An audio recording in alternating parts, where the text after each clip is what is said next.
यानी total 8 long question आपने पढ़े, उनमें भी चॉइस होएगी, मतलब 6 आए, 6 में 3 ही करने हैं। आप 8 पढ़ के गए तो 8 में 3 आराम से फंस गए, और 15 नंबर का लॉन्ग है, तीनों 45 हो गए, 75 में 45 ऐसे ही हो गए, कुछ करा भी नहीं। और ये लॉन्ग को पढ़ने में कितना टाइम लगा? 8 बजे बैठे, 12 बजे तक सब खत्म हो गया। हेलो दोस्तों, स्वागत है आपका एक नए क्लास में। इस चैनल पे बहुत दिनों बाद ये वीडियो शूट हो रही है, लेकिन ये वीडियो रामबाण है मेरे भाई। जितने भी बच्चे बीएससी का, क्योंकि अभी फर्स्ट सेमेस्टर थर्ड सेमेस्टर के कईयों के पेपर हो गए होंगे, ठीक है, लेकिन जो एमजेपी आ रही हो हमारी तरफ यूनिवर्सिटी लगती है, उन लोगों की स्कीम आ गई है सर, ठीक है। अब क्या होगा? अब मन में दिमाग घूमना शुरू होगा, अबे सर जी हमने तो पढ़ नहीं पाया कुछ भी, होली भी है, पढ़ें क्या करें। तो इस वीडियो में हम आपको एक बहुत बढ़िया मूल मंत्र बताने वाले हैं कि बीएससी में पास होने की जुगाड़ क्या है। सरल भाषा में समझो भाई। देखो 12th तक क्या होता है, बच्चा बहुत पढ़ता है, खास करके यूपी बोर्ड वाला बेचारा पढ़ पढ़ के आंखें काली हो जाती हैं उसकी, ये काली काली आंखें वो ऐसे ही होती पढ़ पढ़ के, ठीक है। तो आंखें उसकी काली हो जाती, वो बेचारा दुखी हो जाता बहुत, और सिलेबस उल्टा सीधा पेपर आ जाता। आप लोग भी बताइए कमेंट करके, फिर वो बच्चा यार सर जी ठीक ठाक हो गया। लेकिन बीएससी में ऐसा नहीं है। बीएससी की हालत ये है कि बच्चा जो है भैया 25 तारीख को पेपर है, वो 24 तारीख को लेकर बैठता है। इंटर में भी ऐसे कुछ लोग ऐसे होते हैं, 25 और 24 को लेकर बैठते हैं, लेकिन इंटर में वो बहुत पढ़ना पड़ता है।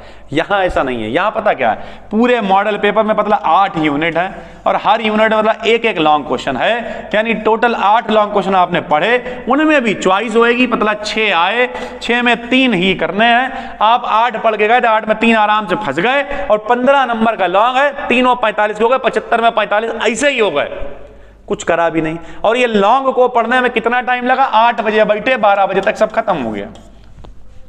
समझ गए? तो अब ये मूल मंत्र क्या? तो नंबर 1 मेरे भाई, बीएससी में पेपर आपके आने वाले, तो आप नंबर 1 आपको क्या करना है? नंबर 1 देखो, जितनी भी प्लेलिस्ट हमने बना रखी है सर, ठीक है। प्लेलिस्ट का मतलब जितना भी इंपॉर्टेंट आइटम है।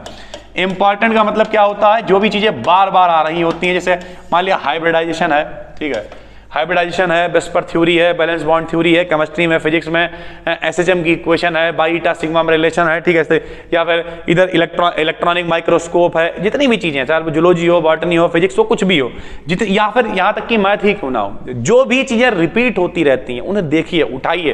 पुराने पेपर आपको लेने हैं। सबसे पहले तो इंपॉर्टेंट पे कवर करना है। नंबर 2, कुछ लोग कहेंगे सर जी सिर्फ इंपॉर्टेंट, मेरे भाई इंपॉर्टेंट ही पढ़ाया जाता है, इंपॉर्टेंट ही पढ़ा। अगर आप प्रॉपर किताब खरीद के ले आओ तो देखो यार इसमें तो बड़ा कुछ है। लेकिन रियलिटी ये, जो मॉडल पेपर आते हैं, जो गेस्ट पेपर्स आते हैं, जो जितने अनसॉल्व्ड मॉडल जो भी आते हैं, वो सारे के सारे इंपॉर्टेंट बेस्ड ही होते हैं, और उन्हीं में से पेपर आता है, क्योंकि चॉइस दबा के होती है यार। चॉइस का मतलब क्या? 6 क्वेश्चन नहीं है, 3 करने हैं। चॉइस बहुत, मतलब 8 दे रखे हैं, 5 करने, तो चॉइस बहुत ज्यादा होती है, और एक बहुत आसान पेपर आता है। सबसे कम रिजल्ट जाता है बीएससी का लेकिन सबसे सरल भी पास, अगर कोई हमसे कहे सबसे आसान पास होना किस में, तो बीएससी में। उसका कारण सिर्फ यही है क्योंकि बहुत सिलेक्टेड पेपर आता है, तो बिल्कुल भी डरना नहीं है। नंबर 1। नंबर 2, लैंग्वेज के साथ में लोगों की दिक्कत होती है, सर जी हम टोटल इंग्लिश में नहीं लिख पा रहे हैं, मत लिखो, मिक्स लिखो। एमजेपी आ रही हो कि हम गारंटी ले रहे हैं, सर जी हम हिंदी में नहीं लिख पा, क्यों लिख रहे हो हिंदी में? थोड़ा सा अपने आप को अपडेट करो, मिक्स लैंग्वेज में लिखिए। अगर एक और गलती बच्चा करता है, वो भी हम बताया जा रहे हैं। बच्चा क्या करता है, वो ऐसे लिखता है भाई, ठीक है, ऐसे ऐसे लिखता है वो, ऐसे ऐसे लिखेगा, मतलब सब लोग, अब इंग्लिश यहां लिखिएगा, ठीक है, फूड ले। अब जब अगली लाइन यहां आती तो जे ऊपर को लिखा और यहां हिंदी आ रही है, बिल्कुल गलत तरीका है मेरे भाई। आपको सब कुछ कहां लिखना? नीचे ऐसे लिखो ना, क्या दिक्कत है? सब लोग, लाइन के नीचे लिखो, फूड ले चुके थे, पूरा कायदे से आप लिखो। ये नहीं आधा इंग्लिश ऊपर जा रही है, ये कौन सी, ये बोले सर जी ये कौन सा तरीका? ये इंग्लिश है।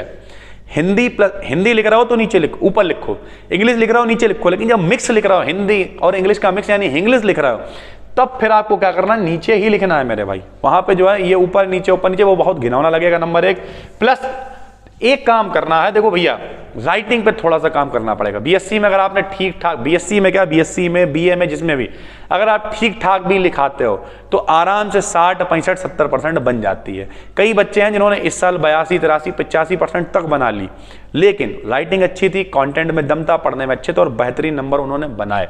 तो ओवरऑल यही कहना चाहेंगे कि बीएससी में पास होना बहुत आसान है, बस कुछ नहीं करना होता है, सिर्फ जितने भी इंपॉर्टेंट क्वेश्चंस हैं उन पर काम करिए। ये 12th वगैरह नहीं है कि बहुत पढ़ा और कुछ नहीं आया, यहाँ पे इंपॉर्टेंट क्वेश्चंस पढ़िए और जाके पेपर दे आइए। उम्मीद करते हैं बात समझ में आ गई होगी। स्कीम वगैरह आ गई है, बी डिकेडिंग जो अपना मेन चैनल है उस पर बहुत सारे क्लासेस आपके लिए लेके आने वाले हैं, अच्छे क्लासेस। चलिए सर फिर मिलते हैं, तब तक के लिए धन्यवाद। बस आपको मन लगा के पढ़ना है और टेलीग्राम पे जाके बी डिकेडिंग बीएससी ज्वाइन कर लेना। चलिए सर, थैंक यू।